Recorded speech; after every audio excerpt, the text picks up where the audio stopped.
L'Alexandre à la lance, conservée au musée du Louvre, est une statuette de petite dimension qui a été acquise en 1852 avec une collection, la collection Clobet, et comme provenant de Basse-Égypte, ce qui est effectivement extrêmement important pour nous.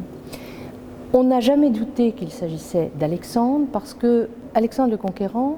on le connaît par différentes mentions littéraires, des sources antiques, notamment par Plutarque. Donc on sait qu'il était très beau, qu'il avait un physique particulier avec des yeux enfoncés dans les orbites, qu'il regardait vers le ciel, qu'il avait une inclinaison du cou, qu'il avait une chevelure sans doute extrêmement belle, et les auteurs parlent d'un mouvement de sa chevelure avec des boucles qui se relèvent au-dessus du front, qui forment ce qu'on appelle l'anastolé. Et donc, on a ces caractéristiques sur différentes œuvres qui permettent de dire, oui, on peut penser à un portrait d'Alexandre le Grand. Et quand on regarde très précisément le visage de cette statuette, malgré son état de conservation, l'épiderme est un peu émoussé, on voit des pommettes hautes, on voit des yeux très enfoncés dans les orbites, on voit ce cou qui a une inclinaison différente de celle de la tête, et on se souvient alors que l'un des portraitistes officiels d'Alexandre le Grand était le sculpteur Lysippe, dont la longévité artistique est extrême, puisque on peut penser qu'il a produit entre 370 et 306 avant notre ère, et il était donc à la cour de Macédoine et il a dû réaliser différents portraits du jeune prince, jeune adulte, puisque Alexandre est parti, il est devenu roi à 20 ans, donc il est parti très vite à la conquête du monde, et on sait que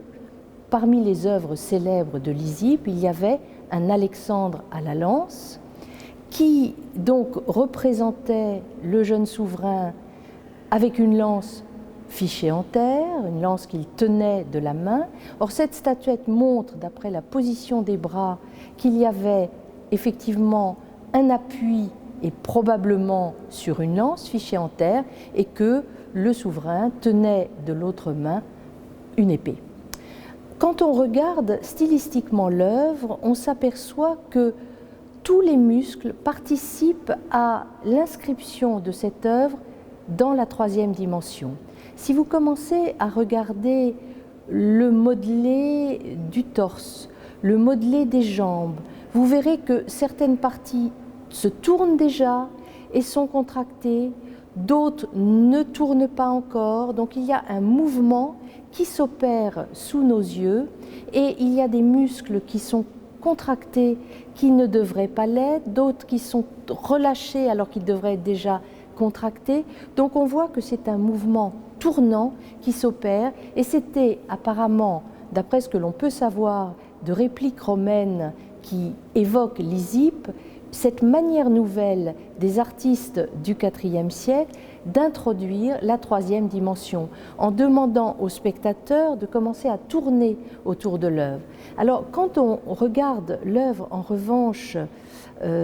sur le côté, on verra que le muscle fessier est très important, c'est-à-dire que autant l'angle de vue principal, la face, est parfaitement réussi, autant quand on tourne, on commence à perdre cette qualité peut-être et on se dit qu'on est bien au IVe siècle. C'était l'initiation, c'était le début et les artistes ensuite ont appris à vraiment inscrire l'œuvre dans la troisième dimension. On sait que Lysippe se reconnaissait deux maîtres, la nature et le Doryphore de Polyclète. Donc Polyclète, c'était ce grand artiste qui avait commencé à travailler avant le milieu du Ve siècle et qui était un sculpteur bronzier et un théoricien, puisqu'il a écrit un traité qu'on appelle le Canon et dont on a conservé quelques phrases grâce à Plutarque. Et ce canon expliquait comment calculer, comment créer les œuvres et en fait disant que la beauté reposait sur un accord, sur une harmonie de nombres, et que la laideur était prête à surgir si on rajoutait ou si on enlevait un élément à ce calcul de nombres. Et donc, c'est l'époque aussi où Polyclète avait compris que pour donner l'illusion d'un équilibre naturel, il fallait qu'il y ait une jambe portante et une jambe libre, qu'il y avait donc toute une correspondance et une réponse des différents muscles qui étaient plus ou moins sollicités par cette pondération inventée par Polyclète, et on parle du chiasme polyclétéen, contractant un côté du corps, relâchant l'autre et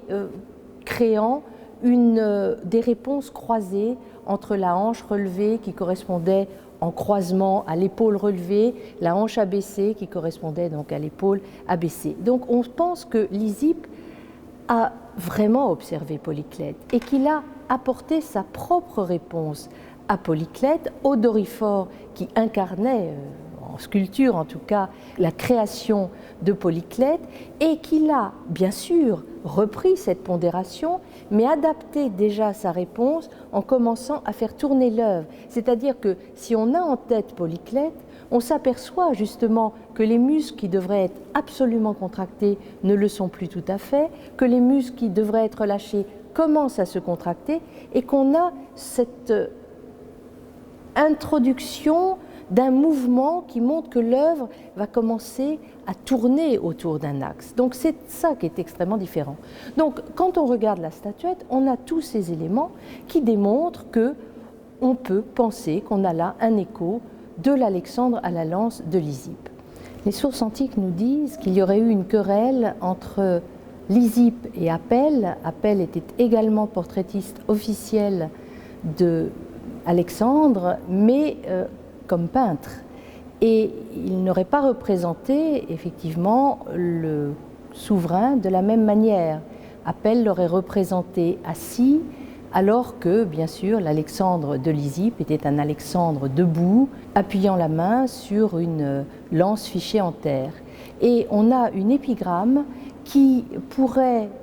rappeler ce qu'était cet Alexandre à la lance,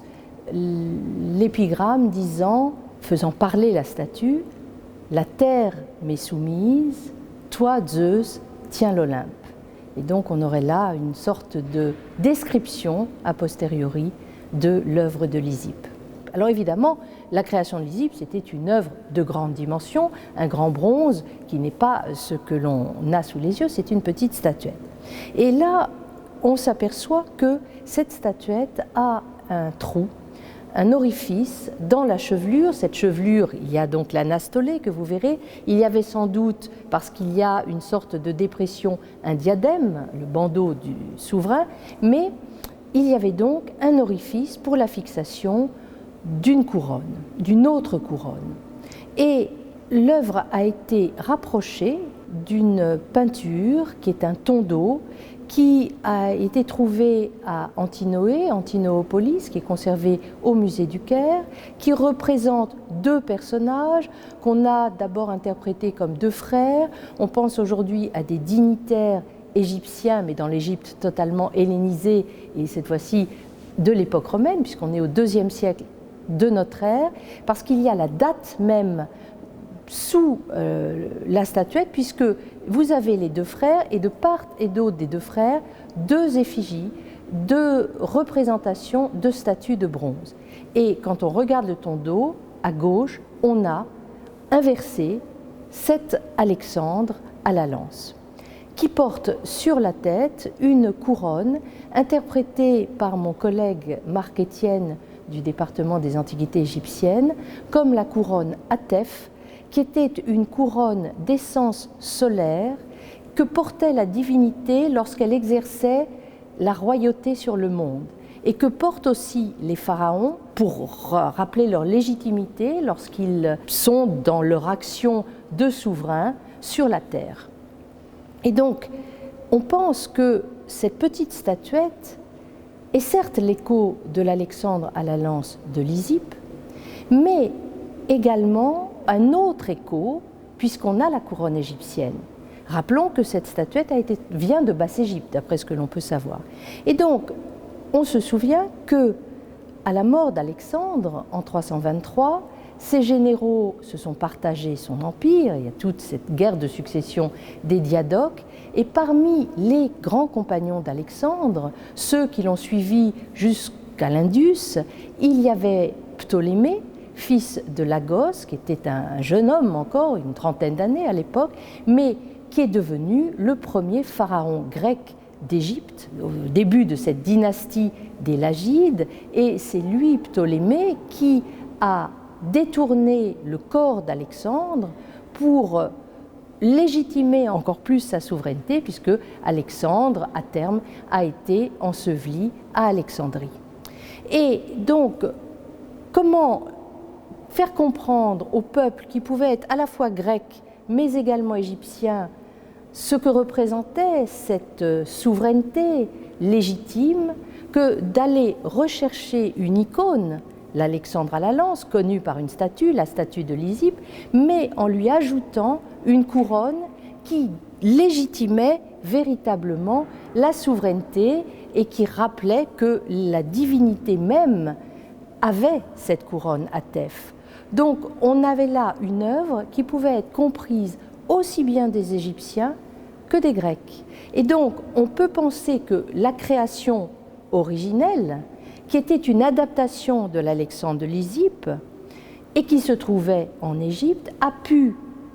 survivre et être reproduite en petit. Alors on peut proposer pour cette statuette une date assez proche de la réalisation de l'original ou de l'adaptation, donc peut-être fin du IVe siècle ou début du IIIe siècle, quand les Lagides cherchaient véritablement à légitimer leur souveraineté, parce qu'ils ont dû, en tant que Grecs, se faire accepter par les Égyptiens.